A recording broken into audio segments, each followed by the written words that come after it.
Kwa mwezi kati ya tarehe 1 Mei na leo tukifika siku ya leo tulikuwa na jumla ya kesi 17 mahakamani, ambapo katika kesi hizo kulikuwa na washtakiwa 19.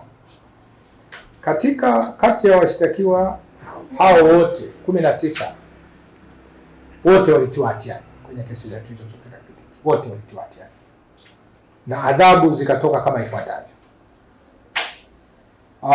Kwenye makosa ya ubakaji tulikuwa na jumla ya kesi 7 ambazo zote wamefungwa miaka 30 jela, lakini tulikuwa na kesi nyingine ya kulawiti na nyingine ya kubaka ambayo ilifanywa na baba mzazi kwa mwanae, na yenyewe amefungwa miaka na yenyewe amefungwa mmoja, mzazi kwa mwanae amefungwa miaka 30 na ubakaji mwingine naye amefungwa miaka 30.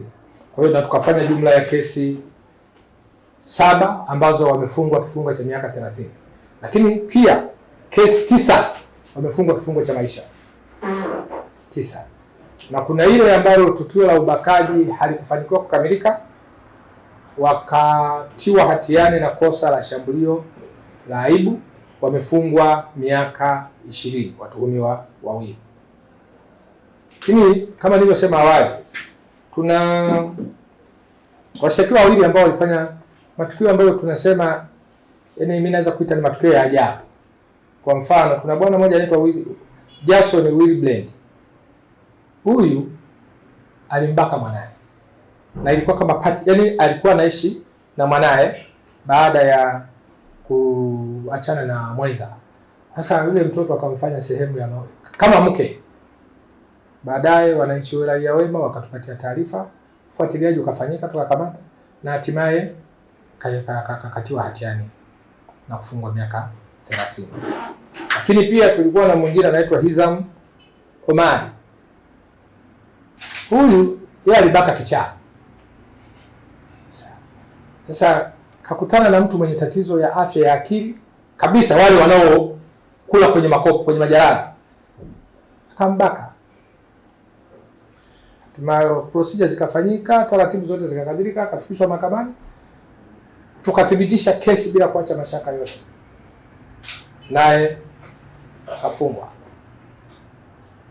Hiyo unaweza kuona ni namna gani ambavyo tumedhamiria kupunguza uhalifu wa makosa haya, hasa kwa sababu yanagusa watoto wetu wadogo. Ni mbaya sana. Na bado katika hawa waliofungwa, kwenye ufuatiliaji wetu ilibaini kwamba baadhi ilikuwa ni imani za kishirikina. Kwa mfano, huyu aliyelala na mwenye changamoto ya afya ya akili, lakini pia na huyu ambaye alimfanya mabinti yake kuwa mke. Mwanzo aliaminishwa na waganga kwamba ukifanya hivi utapata fedha. Baadaye akatoka sasa kwenye imani kule alikofanya, akanogewa, yakawa kama sehemu ya maisha yake. Na kama yule mtoto asingeokolewa na wasamaria wema, huenda hali ingekuwa mbaya zaidi. Kwa hiyo kwa ujumla tunaendelea kupambana kuhakikisha kwamba haya yanashuka. Na niwaombe wana Kagera wote tuwe kitu kimoja.